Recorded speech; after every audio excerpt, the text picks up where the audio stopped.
Hi, welcome to the Gamesplainer. I'm Jeff the Gamesplainer, and today I'm gamesplaining Alma Mater. So this is Alma Mater. It is set up as a 3-player game.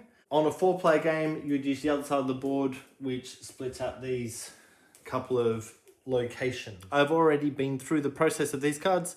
With these cards, you are dealing 4 to each player.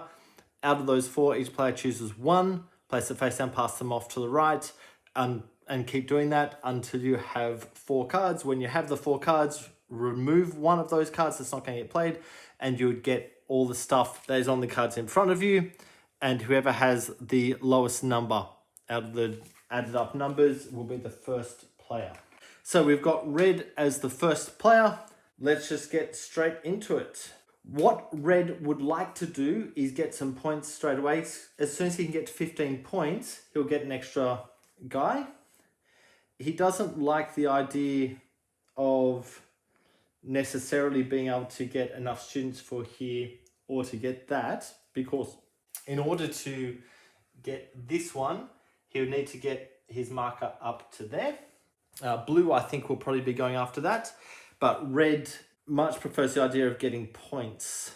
He's got 4 money to start with. So what he might do right from the outset is go there and give the 4 money that he has to the blue player in order to purchase that book.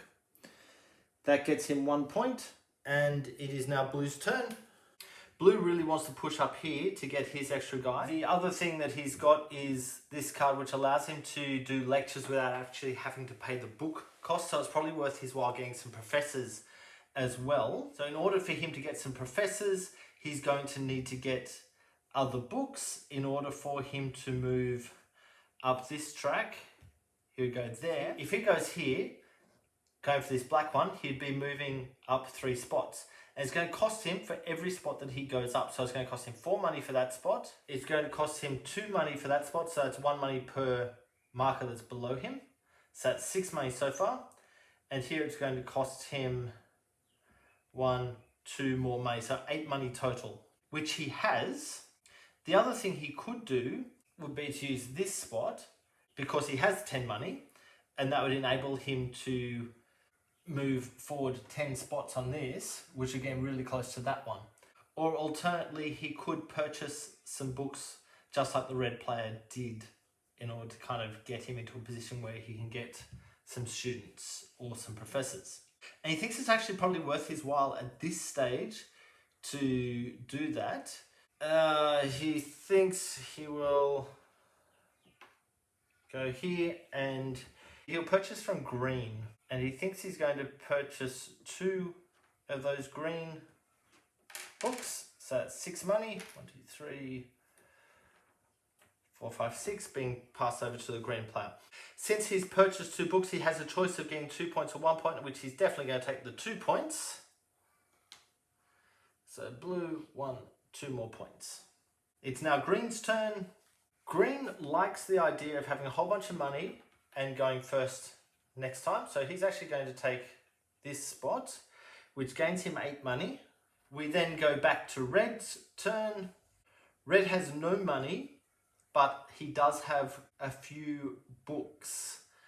So what red might do is go here. He will spend his book, so 2 red and 1 blue, to take that student. That student goes in just there. What that gives him is a couple of extras, or an extra spot for him to be able to pick up some books. He'll need some money to be able to use that, but he has the ability to do that. He also saw that there was only one of those students left, so he needed to grab it early. Okay, over to blue's turn. Blue is going to go here again to purchase the red books. He only has 4 money, so he's going to spend 3 of that to get 1 book, and that gains him a point. Back to green. Green has 19 money, so what he might do is put his guy here. He'll spend 8 money in order to get 8 of his coloured books. So he will put many of them into his bookshelf, and the others can go over there. It's now back to Red's turn. Red still has 2 guys left, and he thinks there's viability in actually purchasing some of those green books that just came out. So he will once again go here. He's going to purchase that one for 2 money. He only has 3, so he'll purchase that one for 2 money, which gets him 3 points. Blue's turn. Blue is going to use a guy just to push up 1 on here. He's doing the green one, which means he doesn't have to pay the cost that's in the box. Green doesn't have any guys left, so he can't go. It's back over to Red's turn. Red needs some money, so he's going to go in here to get 2 money. And back to Blue's last turn. There is 0 value at the moment for him to take this professor. He doesn't really want to move up. He doesn't have the money to do the professors anyway, so he can't do that. What he might be able to do is a student, however. He thinks he will do a student. He's going to do this one, which goes in there. To pay for that, he's going to have to pay 2 books of one colour and 1 book each of another colour. So he's now paid for that. For that action, he gets 1 money, and he also gets 1 yellow book, 1 dictionary. Everyone has now done their actions, so we now move along to here, which is Reorganize the Order. So green is going to be first player, followed by red. So green has 3, red only has 1. We then move to the number of books being held. So this player can keep 7 plus 4, which is 11 books. 1, 2, 3, 4, 5, 6, 7. So he's fine. 2 books says fine, and 5 books over there is fine. Red's going to place it in here, which would give him 2 normally, but because he has this card, that actually gets him 3 money instead of 2. We now put books into order. So blue is first because he's highest up this track, followed by green, and followed by red. And professors that have been used will now come back to being usable again, which there's none, so that's fine.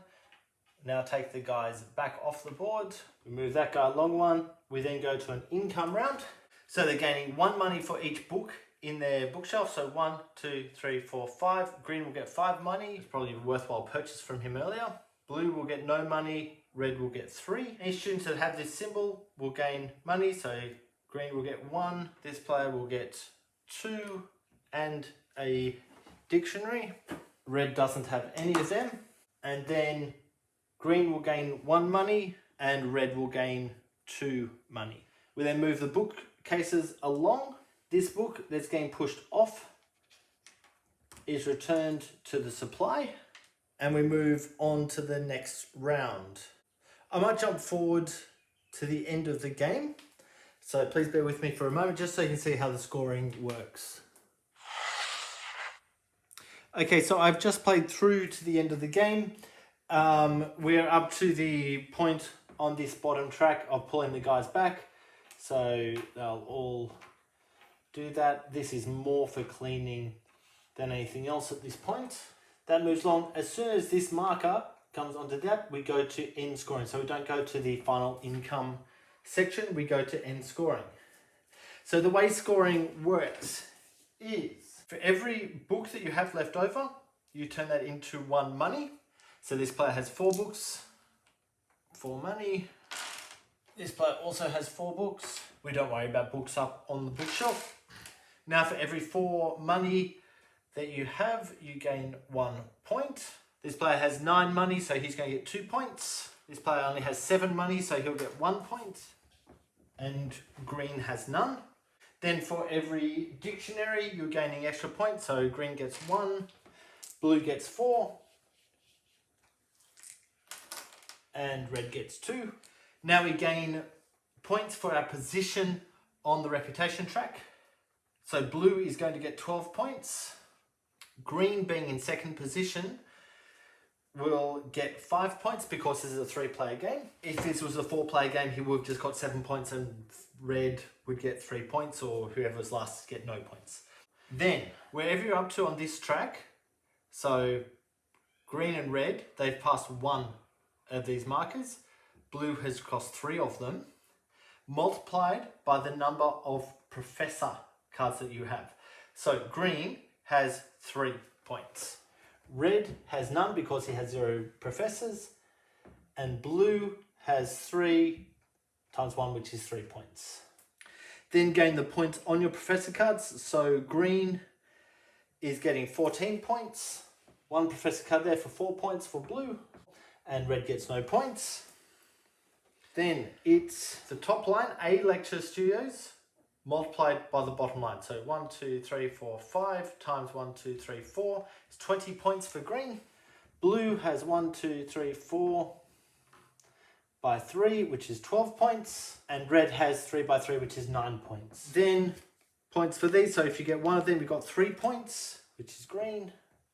1, 2, 3. If you've got 2 of them, it's worth 7 points for blue. And if you have none of them, obviously it's no points. And that is the final scores. That's what it all looks like. I hope that this has helped you get Alma Mater to the table. If you have any comments or suggestions, please write them below. If you have any games that you would like to be Gamesplayed, please shoot me an email to thegamesplainer@gmail.com. Follow me on Instagram and Twitter @thegamesplainer to keep up to date with the games that I'm playing. Subscribe to my videos to keep up to date with the games that I'm gamesplaining. And until next time, enjoy gaming.